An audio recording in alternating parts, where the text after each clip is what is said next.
Well, hello and welcome and welcome and hello. It is me, it is I, the infamous whispering puppy.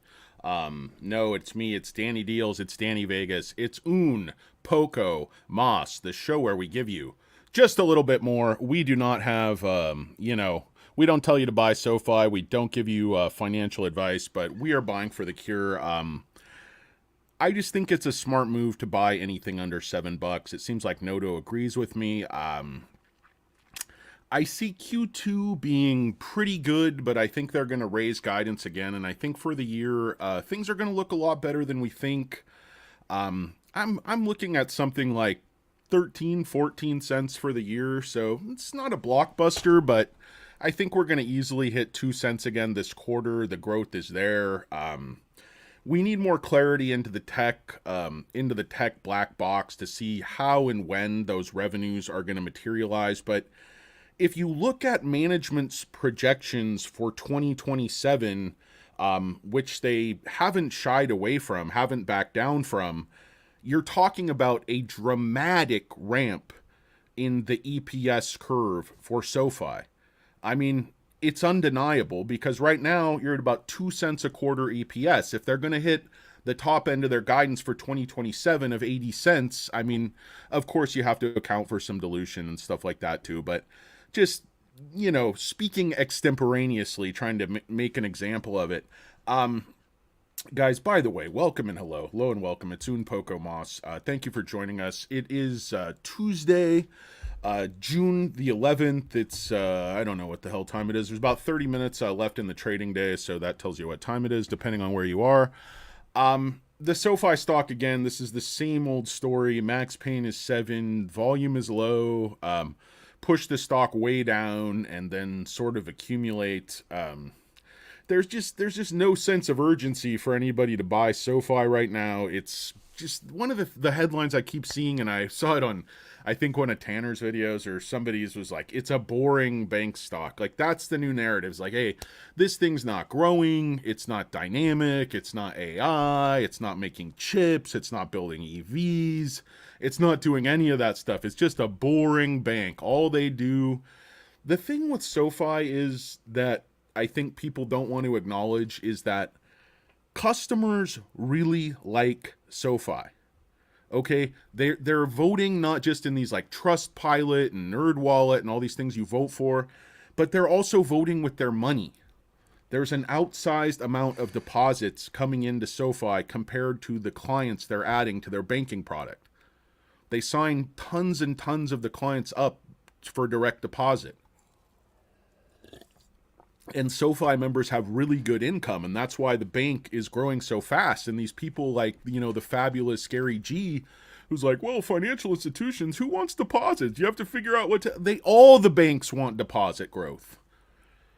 That's how they grow their business. That's how they make money. That's how they fund loans. It's nonsense. It's a nonsense argument where you stand reality on its head and just spread, needless, unnecessary FUD. It's like you put a strong sell rating on a stock you have no idea what's going on with, don't understand. Hey, I never would invest in growth stocks. What kind of psycho would invest in growth stocks? Like, I don't know. Plenty of people. This guy. Anyway, guys, welcome and hello and welcome. We want to talk about Operation Stealth Dookie. I was talking about this a few weeks ago. Q3, I think, could be very, very pivotal for SoFi. You could see these members they're adding in the NBA playoffs, and then things ramp up at SoFi Stadium toward the end of Q3 into Q4. Operation Stealth Dookie, obviously, due to the vagaries of the legal system and laws, we just can't act collectively as retarders. We're not supposed to. It's obvious the smart money, the shorts, the bears act collectively. They push the stock the exact same way, exactly when they want, every single day through high frequency trading. It's price fixing, it's shorting, it's a lot of these things people just generally want to call manipulation, which is fine, but we all know smart money, big money, institutional money controls Wall Street, controls the price action, makes the market. And that's just the way it is. You can cry about it or you can use it to your advantage and basically sell options or buy when they push the stock way, way down. you basically just have to do the opposite kind of flow of what they want you to do, what that sort of crowd psychology narrative is telling you to do. So that's really all there is to it. The chart is just not that scary. We're just dancing along that support line at 7 and not able to break through the 50-day moving average. You can see the volume has just been incredibly weak. And then today, I don't really know why, but they just decided to just short, not necessarily short, but borrow a ton of shares. That's how they control the price, and it's very, very cheap to do. If you look at today, net borrowing of 14 million shares. I think they're like borrowing more than the actual churn. So it doesn't necessarily mean somebody was explaining this to me. It doesn't necessarily mean they have to sell these shares. They could just borrow the shares. Because you could see the cost to borrow is almost nothing. Sometimes it's negative, and there's over 10 million shares available, so there's basically no cost to it. But what I want to see is like everyone just whines these days. Everyone whines about everything, calls each other names, blames everyone for everything, just massive Karens. You just want to dye your hair and quit YouTube, or claim you're quitting YouTube and shave your head and run off into the woods. Sometimes I just want to jump out of my BMW and run off into the hills or whatever. I'm just a simple caveman. But I can't do that because I'm here to provide a quality defense for the people of Industrial, Chemical, and Loan. Unfrozen Caveman Lawyer, an absolute classic, Saturday Night Live. Phil Hartman, rest in peace. Comedic genius, to be sure, one of my absolute favorite guys ever. Anyway, okay, let's see, guys. Welcome and hello and welcome. I don't know why. Obviously, if you look at the options, the options, the volume's not that big to borrow this, but again, it's free. You can push this stock around for free. There's so many shares. The cost to borrow is so little. The institutional ownership is still low. So that's why Operation Dookie, don't save your dry powder for Q3. If you have money you were thinking about putting into SoFi, you're thinking about migrating investments to SoFi, there's so many easy and free ways to add product, guys. You can do the relay or that, money product, whatever the hell they're calling it. That's free. You can open a bank account. That's free, and you get interest.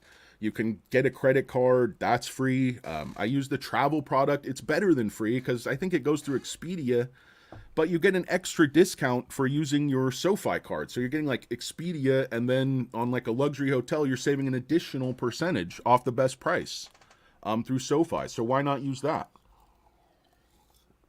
So many ways you can just support the company without any type of stock, anything.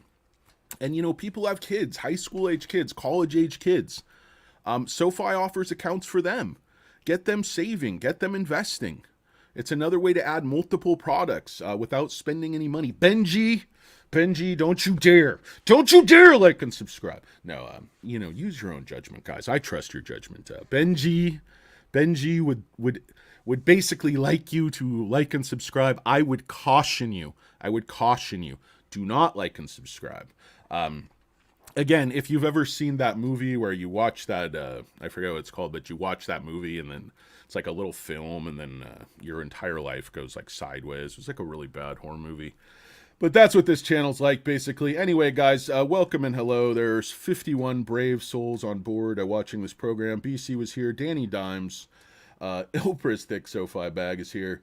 Low Country Luton Pond, my personal physician, is here. Colombian Kingpin, my personal barber and hairline consultant, my dramatic pose consultant, Colombian Kingpin 347 is here. Hello and welcome. Good sir. Mustang Rider joins us once again from beautiful Nashville, Tennessee. Good day to you, sir. Good day, sir. I sometimes feel like Mustang Rider. He's very formal looking, sort of got that gray hair. Looks like he could be like an airline pilot, possibly a candidate for governor or something. And I just want to go Harrison Ford on him. Like, no, how dare you, sir? Like you can get a lot of mileage out of those those lines from old movies. I can't even remember the name of the movie. Patriot Games. Yeah, really good one. Haven't seen it in about 15, 20 years. Like Irish guys assassinating. It's like IRA. It's very, very weird plot twist. And he's like, I'm just an analyst. Like, but I'm kind of frail. I don't know what's going on. Oh, I'm Rambo all of a sudden. I'm jumping into action. Like, my wife's a doctor. I don't know what's going on. Like, I'm killing everybody. It's like, I don't know. And then he's like before Congress, all bandaged up. It's like weird thing between, like a nerdy like CSI type of guy, and then he just turns into like this Rambo like assassin because he was in the Marines like 30 years prior or something. Oh, weird. Anyway, guys, I don't really know what I was talking about today. Didn't got up, got some sleep, but just off the coffee, like on the water. It's like, ooh, that not a lurker's right about too many things. That caffeine dependency is just no good. What's going on, Alberto? Thank you. Yes, again, you're my running mate. You're supposed to get our campaign off the ground. We don't have any ideas. We don't have any fundraising. We don't have any platform. We don't have any structure. We don't have any field offices. Told you get on it. I want a nationwide structure. I thought we'd have 30 or 40,000 volunteers behind that Danny Deals Alberto Bertie Aviles. How's it going, Johnny boy? Greetings to you in Florida, good sir. Thanks for joining us today on Poco Mas. So again, the short is huge. We saw some more puts coming in at 7 on the volume. So when you see this, guys, when these puts and these calls are so closely aligned and they're just stacked up at 7 and there's like no volume and there's no options anywhere else, it's not moving. It's just not moving. And, king of covered calls, what's his name? Wolf of Wall Street, Jimmy Superfly Snuka. He is just laughing all the way to the bank because he's selling those covered calls, and that's what you should be doing too. And that's the next part of Operation Stealth Dookie that I wanted to talk to you about, and then we'll just jump into this here article, which is really a good one. But the other part of Operation Stealth Dookie basically involves,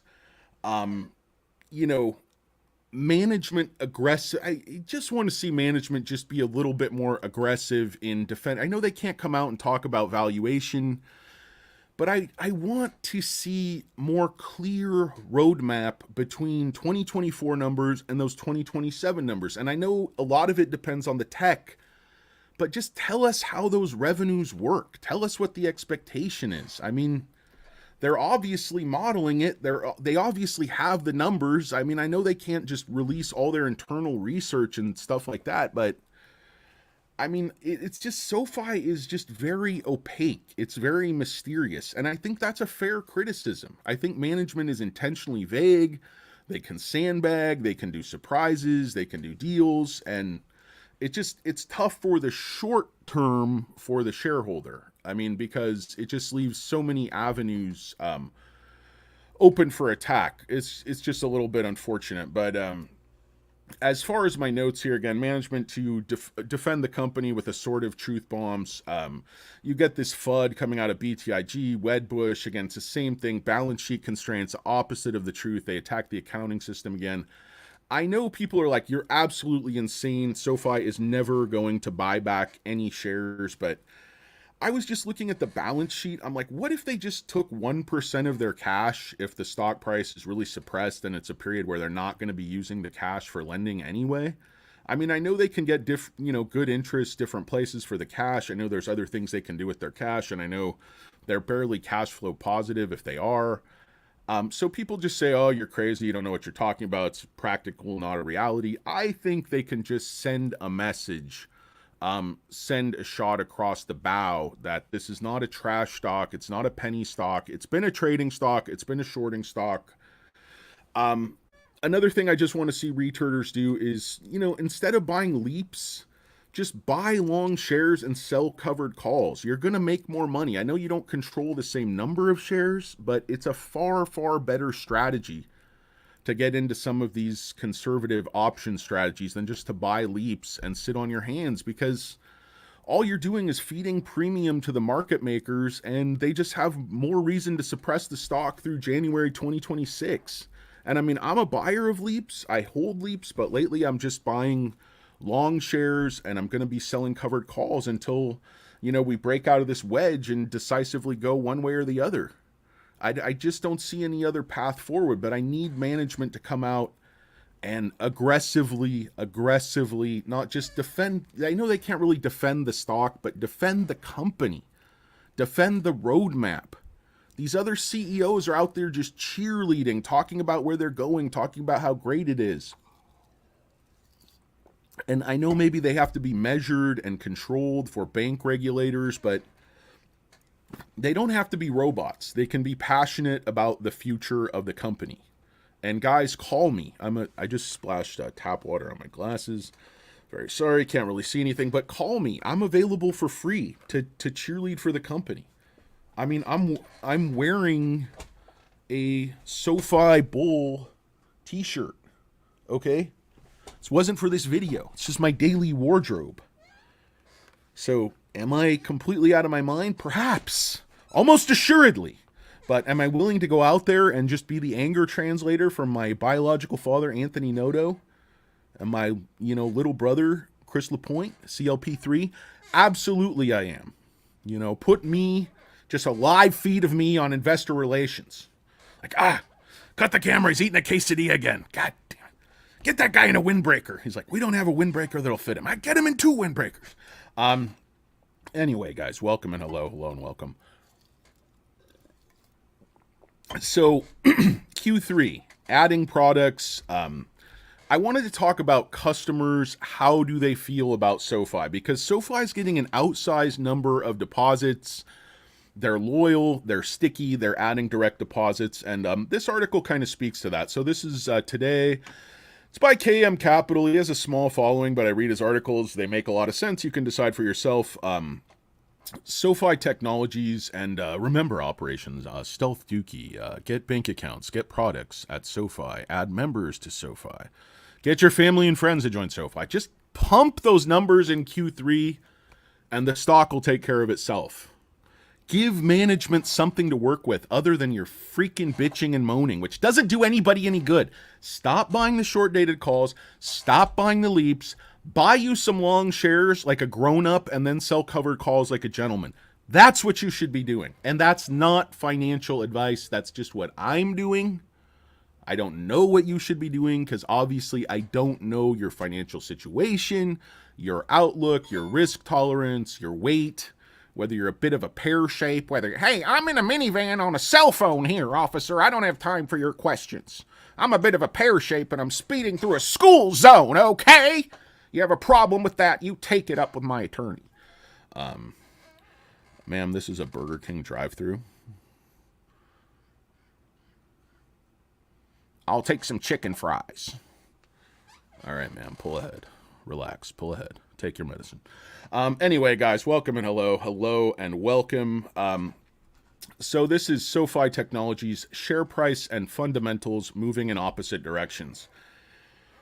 That's what I feel, and that's just a recipe for opportunity when you have the share price and fundamentals moving in opposite directions and you have a company doing this well.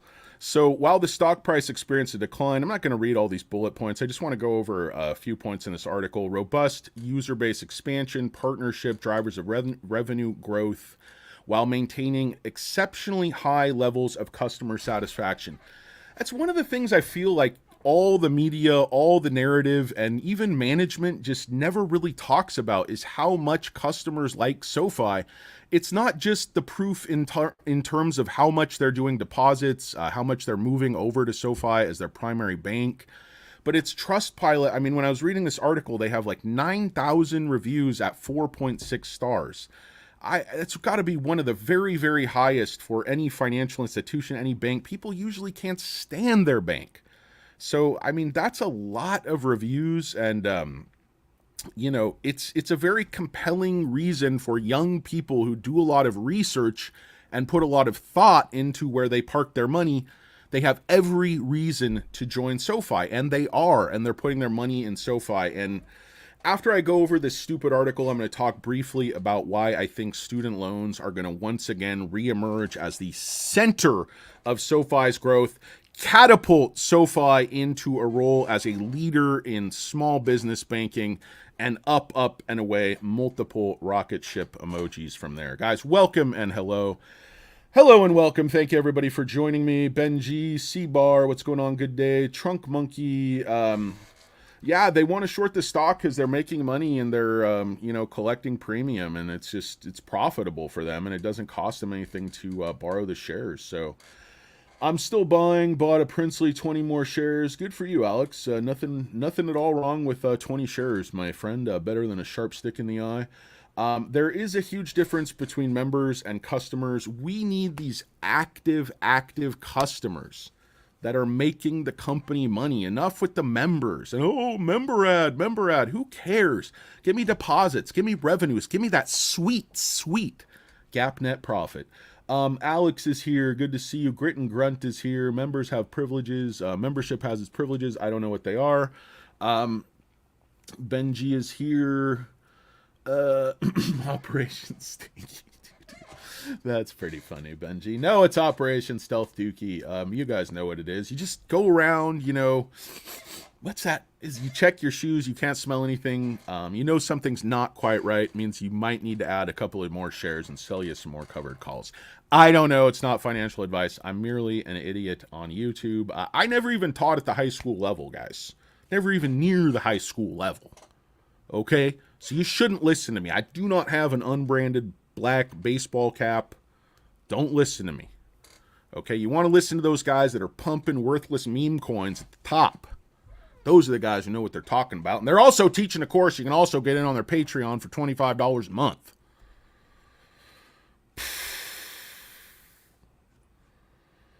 Oh my God, give me a fucking break with some of these YouTubers. Hey, I burn cash like there's no tomorrow because I'm a fucking moron. Now pay me for a course and a Patreon. Pay me monthly to get my insights as a guy off the street. Remember your high school teachers? You're gonna pay them for their opinions? You pay them to get out of the room with you. God, can't even eat. Do you have any social skills? No, that's why I'm teaching high school.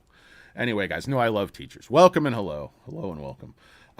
Just a little bit cranky today. Of course, not a lurker. I would like to thank both of our able moderators, Alberto Bertie Avilés, as well as Jay Money, the man, the myth, the legend, not a lurker, kind of wielding power behind the scenes amongst the fintech U-turders. Probably no one better positioned to, capture more wrenches and sort of get in behind the scenes and manipulate things than Jay Money, not a lurker. Keep your eye on him. Like and subscribe to Jay Money's channel. Don't like and subscribe to this channel.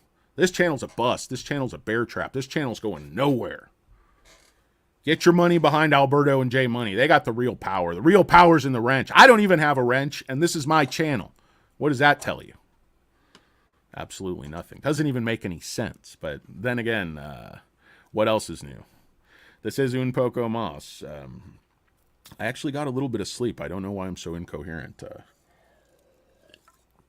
I was on a phone call just a minute ago, and I seemed fine, but I start talking to you turds, and my mind just goes to mush. I am running Alberto. We already talked about that. Thomas Puzak. It was the Bering Sea, Thomas. Yeah, I mean, my time out there, I think Thomas is yearning for those days because Thomas was also out there with us, mostly in the off season because I believe he was an alfalfa farmer in his native where is that, Poland? And, he needed to make some money, tried to send the kids to college in London. So he was out there with us with Captain Bjorn Bjornsson. But Thomas wasn't one of those guys like Deadliest Catch Chris, a.k.a. Data-Driven Investing, who was just stabbing people willy-nilly. Thomas wasn't Instagramming. He was all business. He wanted that full share. But, Captain Bjornsson wanted to keep guys on half share, 3/4 share, more in his pocket. But fuel costs were going up, guys. Remember, this is 77. Got a lot of guys back from the war. Got a lot of people wanting that fast Bering Sea money. But I know Thomas Puzak was there. And, or I can talk about the Baltic Sea. Whatever, Thomas. I don't know what the hell I'm talking about. Thank you. Welcome and hello anyway, guys. It's un poco mas. I got Johnny. We said that. Greetings from Florida. I saw you earlier. Do you know a good way to remove text coat from stucco? Yeah. There's just C-bar. Just look at 3M products. Call that. I know you never do it, but look, not 3M like the consumer deal, but call like look up online. You can find it. You're a smart guy. Call that 800 number for their industrials and just tell them what your problem is. And you'll be talking to like a chemical engineer, believe it or not, on the phone. And I almost guarantee you they'll have some kind of product that'll do that without damaging your stucco. But that's what I would do. I would look at 3M, and there's a couple other companies. I do not have the brain power to unlock those molecules, much less unlock the secrets of Sofi Technology Incorporated, ticker symbol SOFI, and Operation Stealth Dookie. This is Whispering Puppy. That sounded more like a whispering kitty or something, but, let me in. You hear me knocking? Yeah, what you gonna do? Let me in now. Guys, it's the Sofi stock. It's ticker symbol SOFI. I should have gone over this article. I'm completely distracted. I think I need another vacation. I think Princess J would like another one as well. Back to the islands somewhere cool. Anyway, so valuation is mere 3 times lower than that of Revolut, a British fintech company of comparable scale, despite the fact that they lack a banking license in the United States. I think people constantly underestimate the importance of getting that bank charter and buying that bank out. I think that was absolutely brilliant. I think they did it just under the wire. I think it was well timed, and I think years down the line, people are going to understand the importance of that, but they just put no value in it right now, even though the bank deposits are growing extremely rapidly. Pardon me, guys. I don't know why, but I've just had these horrible allergies, and I've been sneezing for like the last 2 or 3 days. Just sneezing constantly, all stuffed up. Don't know if that's coming through in my voice. Don't know if it has any. Guys, there's just a lot of treble, but no bass. Can you hear that? Hey now. He's like, we didn't change anything, Hank. Sounds exactly like it did. He's like, no. Hey now. It's like, see, no bass. He's like, Anyway, Hank Kingsley, a classic from the Larry Sanders Show. One of my reasons I went into announcing. I used to be a public address announcer, unknown for many, many years. And now batting, number 32, Jose Canseco. No, guys. Welcome and hello. Lisa, what's up, Lisa? What's up, Toto? I guess Toto and Lisa have a thing. I don't know. Heart. Thin Bui. Not a lurker. We got Oprah. I think I said hello to everybody. We got Nicholas Youngworth. Welcome and hello, Nicholas. We got Oprah's Thick Wet Bag again. It's a little concerned.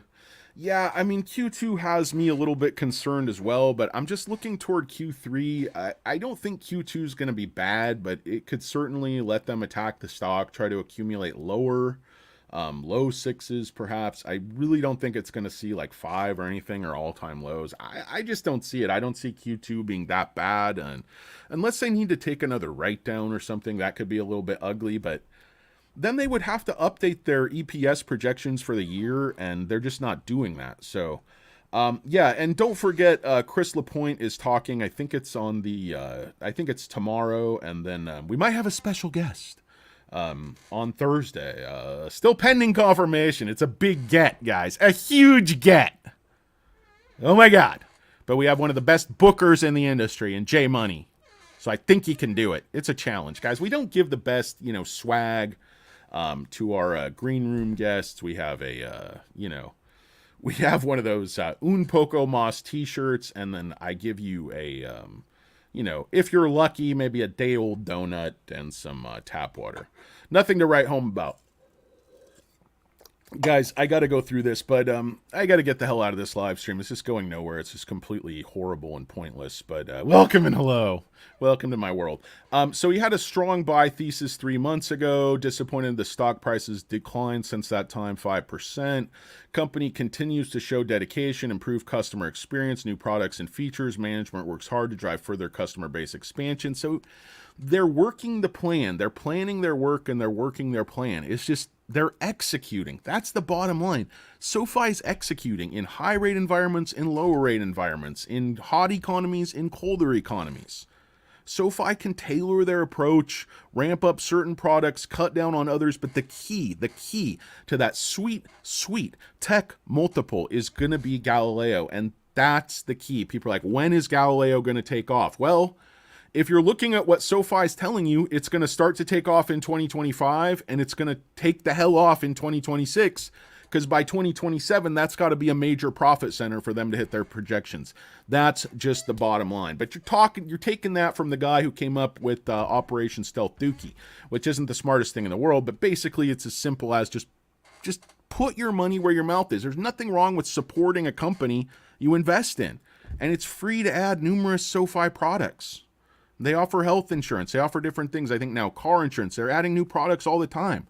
Have you guys even bothered to go to the homepage on your computer? You can see on your phone, you can't really see all these things. You got to scroll down, more products, because frankly, the app looks like a freaking dog turd. Maybe that's why I picked Stealth Dookie, because that's another thing you could call the SoFi app. Thing looks like it was concocted in 1997, running on Netscape 2.0. Pushing through with 10 free AOL minutes because I got my cousin to join. You know, get on it, old Rochelle. Old share sell Rochelle. Like, you know, you're dumping stock. Why not update that app? Why not get that, why not get that bald guy at Galileo working on things? Done polishing his head. Get him working on getting that app modernized a little bit. I know it's got the core, and I appreciate that, and I get that people like it, and our customer satisfaction is very high, but Robinhood makes it look 20 years old. So fundamental analysis. For financial services, crucial to drive strong expansion customer base. SoFi aims to be a financial service one-stop shop. Crucial for the company to introduce improved value for customers through new features and partnerships. And that's something like Tanner and Tevis were talking about. They're just not introducing things fast enough. Several promising partnerships last 3 months will likely help expand. Okay, so National Association of Realtors, that was a really good one. That kind of flew under the radar. I saw a couple people mention it, but also Templum team up, expand access to alternative assets. That's really good, but I think you need an option suite to sort of be credible for, wealthy people and serious investors to, put much money at SoFi, because if you can't execute a basic covered call strategy, what the fuck good are you? May as well just take them out behind the barn, Rufus. Name's Yoil. Anyway, guys, welcome and hello. According to the company's CEO, the partnership will enable SoFi's user to gain access to more alternative investments. This is one of the things I kind of wanted you to focus on. You can read the review here. The company's dedication to providing an outstanding customer experience is reflected in its strong 4.6 average rating on Trustpilot based on more than 8,500 customer reviews. SoFi received 5-star rating from 82% of respondents, which is quite impressive. And Trustpilot isn't one of these things like NerdWallet where it's like paid placements and that stuff. And I'm not saying NerdWallet's not legitimate. I think it is, but I think it's more of a relationship. Like Trustpilot, I mean, these are legitimate reviews. People really like SoFi, and that's demonstrated in the fact that they trust SoFi with their deposits and other products. So dedication to keep customers satisfied, expanding its partnerships, drive strong performance across vital business metrics. The most important metric is customer base expansion rate. So maintain 45% year-on-year growth in customers or members is indicated on the table below. You can take a look at that. Strong membership growth allows SoFi to maintain stellar but 20% year-on-year revenue growth while also contributing to continuous EPS expansion. Again, getting growth while, reaching and maintaining and expanding profitability and still growing at a pretty good clip is quite rare. And especially when it's that steady and it's in this reliable business. I mean, you have in SoFi a little giant in the making. It reminds me of that ladder, the little giant, that big heavy guy used to advertise at night. He's like, I'm 485 pounds and I can walk up the thing. I'm like, oh, that's impressive. It'll probably hold me. Anyway, guys, following a strong Q1 performance, management's raised full year 2024 guidance. However, Q2 is likely to be weaker than previously expected. Outlook for the quarter came in below consensus estimates. Weaker Q2 guidance, primary reason the stock dipped after Q1 earnings release. That's debatable. I don't think that guidance was a huge big deal. But anyway, I forgot about an appointment that I have here in a few minutes. That's not a big deal. I was going to wrap up this turd. In any case, put this in one of those compostable dog bags and throw it in the public receptacle where it belongs. No, guys, welcome and hello. Hello and welcome. Thank you for joining me. What is Thies?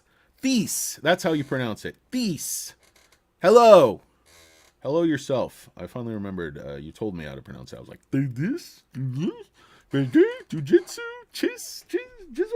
Nope, Thies. Hello and welcome, Thies. So then again, it's like a big turd. Yeah, everything on this channel is a big turd. Hello and welcome all. Like number 19. Thanks a lot, Maria. Appreciate you. Got the Wells Fargo manager to buy Sofi, and he's really happy with my suggestion. That's awesome, Lisa. Trunk Monkey has electrolytes. I hate it when you sub and like. Don't ever sub and like. Sean Vaughn. I just like to unlike, just sub and unsub. There you go, Sean. I like the way you roll. No, I don't know. I don't hate that as much as liking and subbing and keeping it there. At least he took it back. You take that back, Sean Vaughn. You take back that like. He's like, oh, I didn't mind it. I didn't mind it. No, that's funny. You do whatever the hell you want, Sean Vaughn. I don't care. Thanks, sweet, peeling off. There you go. C-Bar had it covered all the time because guys probably got about 30 IQ points on old Danny Deals. Chunky Stock Monkey 2024 rack online for even more savings. Yeah, guys, that's my website. That's my handle. Poke me on Friendster. Think options are in 2026. It could be. Clap my dog. I know it's a big undertaking. Some of the middle management, ineffectual middle management suck ups at SoFi have explained it to this guy. I don't really understand all the coding and different stuff that's involved in bringing out these new products. I kind of do, but basically, it's a pretty big undertaking unless they were to outsource it. They're developing it in-house, and they have other priorities. They have these proof of concepts. They have Galileo working on all kinds of things. They also cut, their head count in terms of engineers. End of last year, they were doing a lot of those layoffs. That was a lot of developers and stuff. So, we'd all like them to go warp speed, but we also all want positive EPS every single quarter. So, guns and butter, there has to be some give and some take. I think SoFi is really threading that needle brilliantly. I think management is doing an incredible job. I just want them to be a little bit more vociferous and a little bit more animated. I want them to talk with their hands about why this company is just fundamentally undervalued by 80% or more. Why these other growth stocks. I'm not saying Palantir's overvalued, but I'm saying look at the reality. It's like boring bank stock. It's not a boring bank stock, guys. It's a very dynamic, very rapidly growing fintech neobank with a bank charter, with all kinds of businesses, all kinds of room for expansion. That's another thing I wanted to talk to you turds about ever so briefly, and you turds can read the rest of this article, but it's very, very compelling. He does a formal valuation, so he's talking about the multiple that this company Revolut is getting and what SoFi would be worth if it's getting, this similar multiple, and price to book is actually lower than JP Morgan. I mean, JP Morgan's got extremely good management. It's a very well-run company.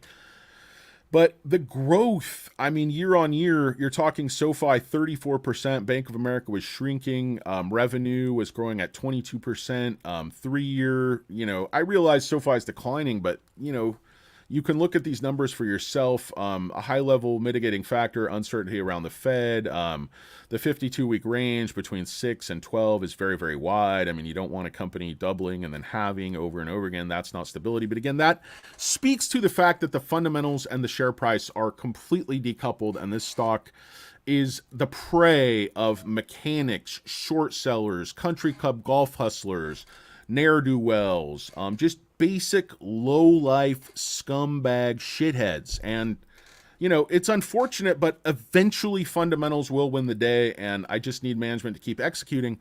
That dude Luke, who I really like, Stealth Wealth, he's really smart. He talks about pumpers. He hates pumpers. I mean, Chunky is charged, as Rob Dyrdek said, but he's talking about how it doesn't really matter that these shorts are holding the share price down, but it does kind of matter in terms of their stock-based compensation, in terms of their ability to acquire new companies. Share price does have an effect on a company. I'm not saying it's like the most dramatic, immediate thing, but it does have an effect. So I wouldn't mind seeing SoFi, just talking about buying back a few shares would make a huge difference in terms of just firing a shot across the bow of these short sellers. So the conclusion is basically positive, and that the company is undervalued. La-di-da, we all knew that. But going back to this thing, this is why I think student loans are going to re-emerge as a central growth and profit center of the company. Not because of student loans themselves, which is not an extremely profitable business, but it's because who these members are. And it's a very inexpensive way to add the members because SoFi owns this market. Everyone else gave up, guys. COVID, oh, it's too hard. And SoFi is just there grinding away, taking every student loan customer they can get. Because the customers SoFi takes have 780 plus FICOs. They have huge incomes. These are people with PhDs. These are doctors. These are lawyers. And it's the perfect transition. By the way, guys, support, you can't see the rest of it. That's Flint Creek Soap Company. So buy some stuff from Flint Creek Soap Company and support a small business. Really great products there. So shout out to Flint Creek Soap Company. Anyway, guys, so these student loan customers are going to be a great transition into small business banking because of what they do, who they are, the power they wield, the fact that they're upwardly mobile. I think the same people are going to have a lot of demand for home loans. They have high incomes, high FICOs. They're upwardly mobile. They own their own business. I can't read what that says. That's Anthony Noto's hairline right there. That's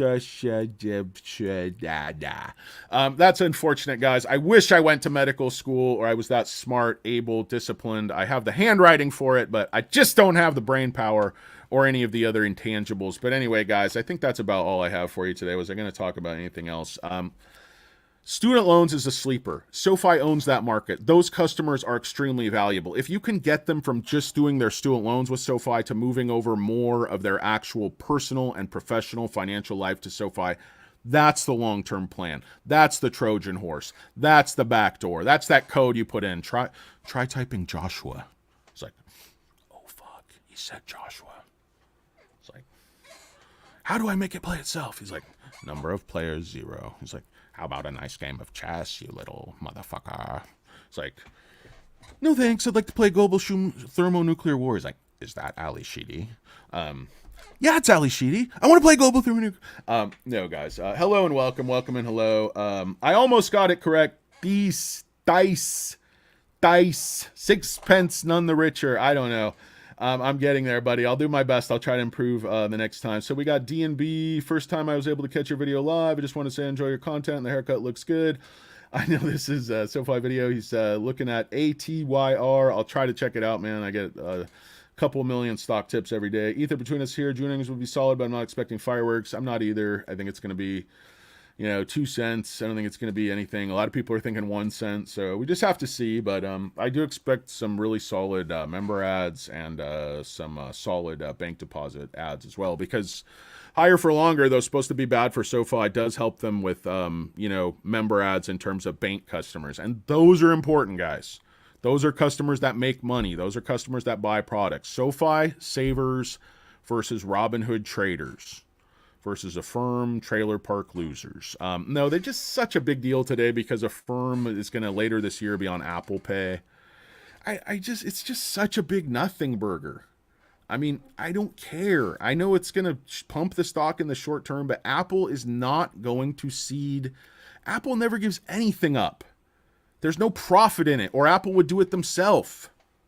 Like, Apple can build a better mousetrap than Affirm. I don't know, guys. I'm just bitter because they're going up and we're not. Because I'm a huge Karen. What else is new, right, guys? Danny Deals, a whiny, fat, middle-aged turd. It is what it is, guys. What are you going to do? But I did get me a haircut, so at least I don't look like quite as homeless as I used to. But anyway, guys, welcome, hello. It would be better if SoFi was over 10 and engineers, right? Something like Benji, Ali Sheedy was hottest in the 80s. Yeah, Ali Sheedy, man, was a movie, War Games. Oh boy. She had those little white knee socks. Oh my goodness. I think I was probably in I had a little kid when that came out, but I still remember she was riding that bicycle, I think, and then I don't know. That was a really good movie, though. But Professor Falcon. Let's see. Well, I think about it, it was more like Girl Next Door, kind of hot, like Christy Brinkley hot. All right, you got a lot of ideas there, Benji. I hope you're in the privacy of your own home. Reminds me of Sports Center. This used to say, if you're scoring at home, or even if you're alone, you got it, bro. It sounds weird in English, but that's more my parents' fault when they named me. That's cool, man. Thanks a lot. Appreciate you guys checking in. Guys, I'm going to get out of here. I have work to do. I got to get this show on the road, but thanks for watching. It's Un Poco Mas. It's the SoFi stock. It's the average white Dan. It's DJ Patchy Drizzle. It's Operation Stealth Dookie. It's Not a Lurker J Money. It's Alberto Bertie Aviles. It's Princess J. It's Cutes. It's all that. Congratulations to the Little Lurkers. Some milestones over there. So good things, guys. Very good things. Remember what's important. It's not the daily price action. It's your mentality, how you approach things. Like instead of just buying options, like buy shares and sell covered calls. Sell puts, do what you're going to do, but sell options. Like option sellers win 80% of the time. That's just the facts. So be on the winning team, be on the winning side, buy shares and sell options. That's not financial advice. It's just what I'm doing personally. I don't know anything. And in fact, I'm a big fat idiot and you should probably do the exact opposite of what I say. Listen to Savage of Wall Street. That's a man with his head on straight. Anyway, guys, Benji, thanks a lot, guys. I really appreciate it. Hope you guys all have a good day, and I'll talk to you soon. Peace! My breath got stuck. I'm out of here.